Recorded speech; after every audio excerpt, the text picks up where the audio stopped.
चलिए आज हम लोग बात करने जा रहे हैं 9th क्लास के बायोलॉजी का chapter name fundamental unit of life.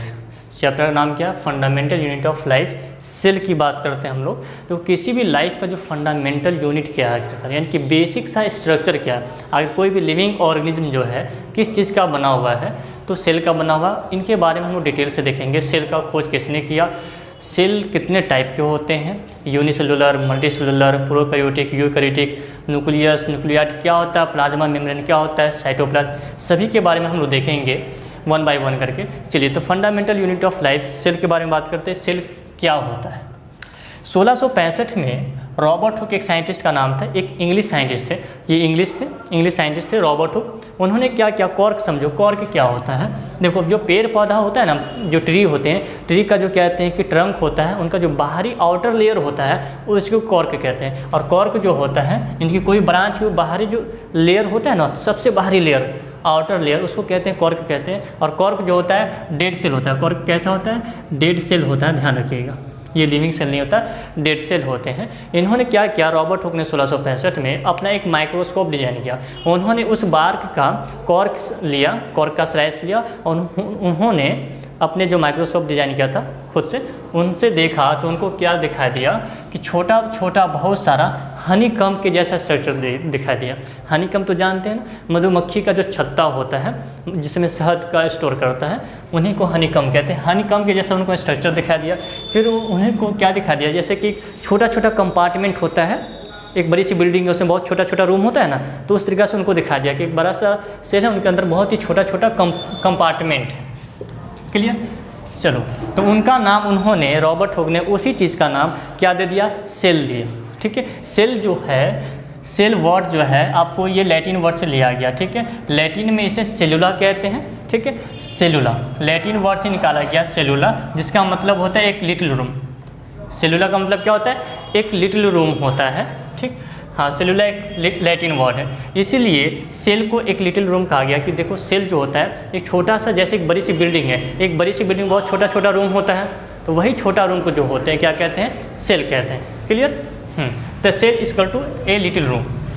उनका और कहना था कि जितने भी लिविंग थिंग्स होते हैं, जो भी लिविंग थिंग्स होते हैं जिसमें जान होती है, वो सारे के सारे सेल के बने होते हैं। क्या होते हैं? सेल के बने होते हैं। और उसी लिविंग ऑर्गेनिज्म का जो बेसिक सा स्ट्रक्चर हो या फंक्शन हो, वो कौन करता है? सेल के द्वारा होता है, सेल परफॉर्म करता है। क्लियर? ये किसने कहा था? रॉबर्ट हुक ने कहा था, जो एक इंग्लिश साइंटिस्ट थे। क्लियर? चलो देखो, जैसे ही देखो सेल क्या होता है, एक दीवार है ना, एक दीवार खड़ा किए हो, एक दीवार जो खड़ा है तुम्हारा, ठीक, एक दीवार है ना, एक दीवार जो है, एक दीवार का जो छोटा सा ईंट होता है ना, छोटा सा ईंट, एक दीवार किससे बनता बताओ? वॉल जो बनता है किससे बनता है? ईंट से बनता है ना। ईंट को जब एक के ऊपर एक रखते हैं, पैटर्न में सजाते हैं, अरेंज करते हैं, तो क्या बन जाता है? दीवार बन जाता है। तो उसी दीवार का जो छोटा पार्टिकल होता है, दीवार का जो छोटा पार्ट क्या? ईंट है, तो ईंट को सेल कहा जाता है। ठीक है, ईंट क्या हो जाएगा? इसका सेल हो जाएगा। क्लियर? हाँ, तो दीवार किससे बना? ईंट से बना, तो ईंट क्या हो गया? सेल हो गया। यानी कि कोई भी चीज़ बना, जो चीज़ से बना, उनका जो छोटा पार्टिकल होता है उसे क्या कहते हैं? सेल कहते हैं। क्लियर? चलिए, एंटोन वॉन लोइनहुइक ने, एक साइंटिस्ट का नाम है, जिनका जन्म 1632 में हुआ था और 1723 में 1723 में डेड हो गया। एक डच थे, एक डच माइक्रोस्कोपिस्ट थे ये। ठीक, इन्होंने क्या 1678 में उन्होंने स्पर्म के बारे में, स्पर्म का खोज किया और पहचाना स्पर्म सेल के बारे में। ठीक है, 1678 में 1678 में एंटोन वॉन लोइनहुइक ने स्पर्म सेल खोज किया। किसका? ह्यूमन का स्पर्म सेल जो होता है उनका खोज किया। फिर कुत्ता, डॉग जो होता है, रैबिट, फ्रॉग, फिश और इंसेक्ट, इन सारे के स्पर्म सेल का खोज एंटोन वॉन लोइनहुइक ने किया था। कब किया था? 1678 में किया था। क्लियर? चलिए अब हम लोग देखते हैं कि आखिरकार सेल थ्योरी क्या है, सेल जो बना हुआ होता है किस चीज़ से बना होता है, इनके बारे में देखते हैं और किसने खोज किया। ओके, चलिए हम लोगों ने रॉबर्ट हुक के बारे में देख लिया, एंटन मॉल के बारे में देख लिया कि sperm of dog cell, human cell, man cell, insect का सेल, स्पर्म सेल के बारे में खोज किया था, उनके बारे में हम लोग देख चुके थे। अब हम लोग देखते हैं रॉबर्ट ब्राउन। रॉबर्ट ब्राउन क्या दिया था? रॉबर्ट ब्राउन जो थे एक स्कॉट देश के रहने वाले थे, बोटनिस्ट थे, ठीक है। इनके पैदाइश बॉर्न 1773 और 1858 में डेथ हो गया, ठीक है। चलिए 1831 में उन्होंने क्या हुआ, न्यूक्लियस का खोज किया। उन्होंने 1831 में उन्होंने बताया कि जो प्लांट का सेल होता है उसमें न्यूक्लियस भी पाया जाता है। तो याद रखिएगा, प्लांट सेल में न्यूक्लियस का टर्म किसने दिया था? रॉबर्ट ब्राउन ने न्यूक्लियस टर्म दिया था, ठीक है। जे.ई. पुरकेंजेथो एक सीजेक एनिमल फिजियोलॉजिस्ट थे, ठीक है। उन्होंने 1839 में 1839 में उन्होंने प्रोटोप्लाज्म का टर्म दिया, ठीक है। प्रोटोप्लाज्म का टर्म किसने दिया? जे.ई. पुरकेंजे ने 1839 में दिया। उन्होंने कहा कि देखो, कोई भी जो सेल होता है, सेल के अंदर एक लिक्विड पार्ट होता है, एक लिक्विड सब्सटेंस होता है, ठीक है, प्रेजेंट होता है, ओके, सभी लिविंग ऑर्गेनिज्म में। चलिए 1866 में हाइकल एक साइंटिस्ट का नाम था, उन्होंने बताया कि न्यूक्लियस वाज रिस्पॉन्सिबल, जो सेल के अंदर न्यूक्लियस होता है वही रिस्पॉन्सिबल होता है कोई भी इन्फॉर्मेशन को स्टोरिंग करने के लिए। और जो भी हेरिडिटी कैरेक्टर है, हेरिडिटी कैरेक्टर का मतलब होता है जो माता पिता का कैरेक्टर बच्चों में ट्रांसफ़र होता है, उसे हेरिडिटी कैरेक्टर कहते हैं। और वो रिस्पॉन्सिबल कौन करता है? न्यूक्लियस करता है। किन्होंने बताया? हैकल ने बताया, ओके, 1866 में। चलिए सेल थ्योरी की बात करते हैं। सेल थ्योरी क्या होता है? सेल थ्योरी को जो प्रपोज किया था 1839 में, सेल थ्योरी का प्रपोज किसने किया था? आपको थियोडर एस्कोवन ने किया था, आपको 1839 में, याद रखिएगा। चलिए सेल थ्योरी का क्या कहना था? सेल थ्योरी का यही कहना था, सेल थ्योरी ये था कि देखो कि जितने भी ऑर्गेनिज्म होते हैं, जितने भी जीव है, जो भी लिविंग ऑर्गेनिज्म है, वो एक सेल के बने होते हैं। किसके बने होते हैं? एक सेल के बने होते हैं। यानी कि किसी भी लिविंग ऑर्गेनिज्म का basic and structural functional unit जो होता है वो क्या होता है? सेल होता है। Structural and functional unit of life is cell, okay. चलिए, और उनका कहना था सेल थ्योरी का ये है कि जितना भी मेटाबॉलिक रिएक्शन होता है, मेटाबॉलिक रिएक्शन यानी कि कोई भी डाइजेशन, इंजेशन जो भी हो, डाइजेशन, पचना, रेस्पिरेशन, जो भी मेटाबॉलिक रिएक्शन होता है वो सेल के अंदर होता है। यानी कि जो भी चीज़ भोजन खाते हैं ना, तो कहाँ पचता है? सेल के अंदर पचता है। इनका ये कहना था, ठीक है, सेल थ्योरी। और कहा था कि देखो, जो भी सेल होता है ना, आपको कोई भी सेल होता है, कोई भी ऑर्गेनिज्म जो होता है, कोई भी ऑर्गेनिज्म का जो लाइफ स्टार्ट होता है वो एक सिंगल सेल से स्टार्ट होता है, क्लियर। सिंगल सेल से डिवीजन होकर बहुत सारे सेल बनते हैं, क्लियर। और लेकिन ध्यान रखोगे, वायरस जो होता है ना, वायरस एक्सेप्शन में है। वायरस याद रखोगे, वायरस जो है वो सेल थ्योरी को फॉलो नहीं करता है, ये एक्सेप्शन में।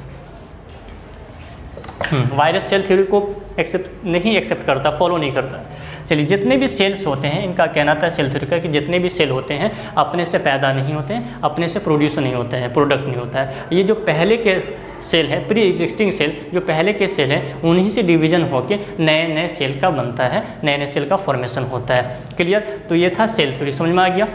चलिए, आज सेल क्या होता है समझ में आ गया। जैसे कि एक बड़ी सी बिल्डिंग है, एक बड़ी सी बिल्डिंग में छोटा सा जो रूम होता है उसी को सेल कहते हैं। जैसे एक दीवार है, दीवार का जो दीवार किससे बना? ईंट से बना, तो ईंट उसका क्या हो गया? सेल हो गया। यानी किसी भी चीज़ का जो छोटा पार्टिकल होता है उसी को सेल कहते हैं। जैसे एक लड्डू खाते हैं ना, लड्डू किससे बनता है? बूंदिया से बनता है, तो बूंदिया क्या हो जाएगा? सेल हो जाएगा, क्लियर। चलिए, तो किसी भी चीज़ का, तो यानी कि सेल थ्योरी का कहना था कि कोई भी लिविंग ऑर्गेनिज्म है उनका बेसिक स्ट्रक्चर और फंक्शन यूनिट ऑफ लाइफ जो होता है वो सेल होता है। और हम लोग सभी साइंटिस्ट के बारे में देख लिए कि इन्होंने क्या टर्म दिया, कब दिया, इनके बारे में, ओके। चलिए देखिए, types of organism on the basis of number of cell. Cell की संख्याओं के आधार पे ऑर्गेनिज्म को दो भागों में बांटा गया, एक यूनिसेलुलर ऑर्गेनिज्म और दूसरा मल्टीसेलुलर ऑर्गेनिज्म। तो चलो बात कर लेते हैं यूनिसेलुलर ऑर्गेनिज्म किसे कहते हैं। वैसे ऑर्गेनिज्म जो सिर्फ सिंगल सेल के बने होते हैं उसे यूनिसेलुलर ऑर्गेनिज्म कहते हैं। देखो, यूनि का मतलब ही होता है एक, यूनि का मतलब एक होता है, और सेलुलर का मतलब क्या होता है? सेल होता है। और ऑर्गेनिज्म तो यानी कि एक सेल से जो बना होता है उसे यूनिसेलुलर ऑर्गेनिज्म कहते हैं, क्लियर। चलो देखो, अब सिंगल सेल है, घर में अगर एक गार्जियन है तो एक ही जो गार्जियन होता है वही ना पूरे घर का मेंटेनेंस करते हैं। किसी भी ऑफिस में एक मैनेजर होते हैं तो पूरा का मेंटेनेंस वही करते हैं। तो उसी तरीक़ा से इसमें जब सिंगल सेल है तो उनको जितना भी काम करना पड़ेगा इस सिंगल सेल ही करते हैं। अब काम क्या होता है? रेस्पिरेशन, डाइजेशन, इंजेशन, क्या एक्सक्रीशन, रिप्रोडक्शन, या सारे के सारे जो परफॉर्म होते हैं फंक्शन इसी सिंगल सेल के द्वारा होते हैं। किस ऑर्गेनिज्म में? यूनिसेलुलर ऑर्गेनिज्म में, क्लियर। अब देखो, सिंगल सेल से बना होता है, इनका लाइफ स्पेन जो होता है कम होता है। क्लियर। जैसे देखो example, amoeba, bacteria, paramecium, yeast, protozoa, ये सारे के सारे यूनिसेलुलर ऑर्गेनिज्म हैं, सिर्फ सिंगल सेल से मिलकर बने हुए हैं। चलिए अब बात करते हैं मल्टी सेलुलर ऑर्गेनिज्म। देखो मल्टीमीडिया सुन तो यानी बहुत प्रकार के मीडिया है ना, तो उस मल्टी का मतलब होता है बहुत ही ज़्यादा। ठीक है, तो मल्टी का मतलब बहुत ही ज़्यादा, सेलुलर का मतलब सेल, यानी कि वैसे ऑर्गेनिज्म जो बहुत सारे सेल से मिलकर बना होता है, यानी सिंपल सा एक सेल से ज़्यादा, वैसे ऑर्गेनिज्म जो एक से ज़्यादा सेल से मिलकर बना होता है उसे मल्टी सेलुलर ऑर्गेनिज्म कहते हैं। जैसे देखो अब बहुत प्रकार का सेल है, तो अलग अलग प्रकार का सेल है, तो अलग अलग काम भी करेगा सब। तो different cells perform different function, अलग अलग प्रकार के सेल अलग अलग काम करते हैं, और इनका जो लाइफ स्पेन होता है क्या होता है, ज़्यादा होता है। ठीक है, क्योंकि मल्टी सेलुलर ऑर्गेनिज्म है। जैसे देखो एग्जाम्पल क्या हो जाएगा, ह्यूमन है, ट्री है, एनिमल है। अब जैसे देख लो कहते हैं कि मल्टी सेलुलर ऑर्गेनिज्म है, तो जैसे देखो बहुत प्रकार के सेल है। जैसे देखो रेस्पिरेशन हम लोग किससे, लंग से करते हैं, एक्सक्रीशन किस, यूरिन का एक्सक्रीशन किससे, किडनी से होता है, तो यानी कि अलग अलग बॉडी पार्ट्स हैं ना। ब्लड का फ्लो पंप किससे होता है हमारे बॉडी में, हार्ट से होता है। थिंकिंग पावर किससे, मेमोरी या दास पावर किससे, ब्रेन से। तो यानी कि अलग अलग प्रकार के सेल होते हैं, तो अलग अलग उनका काम भी होता है। क्लियर। चलिए, तो जैसे ह्यूमन है, ट्री है, एनिमल, ये सारे क्या मल्टी सेलुलर ऑर्गेनिज्म है। जैसे एग्जांपल देख लो, बताते हैं। ह्यूमन जो होता है ना, ह्यूमन का जो बॉडी होता है लगभग 200 डिफरेंट काइंड ऑफ सेल से मिलकर बने होते हैं। 200 से ज़्यादा प्रकार के सेल से मिलकर बना होता है हमारा बॉडी ऑर्गन। ओके, क्लियर, समझ आ गया। तो हम लोग देख लिए टाइप्स ऑफ सेल देख लिए। हम लोग नेक्स्ट पार्ट में इसके बारे में आगे बात करेंगे। प्रोकैरियोटिक क्या होता है, यूकैरियोटिक सेल क्या होता है, न्यूक्लियस क्या होता है, प्लाज्मा मेम्ब्रेन क्या होता है, साइटोप्लाज्म क्या होता है, कंपोनेंट ऑफ सेल देखेंगे, सेल को और कैटेगराइज देखेंगे नेक्स्ट पार्ट में। Okay, well done.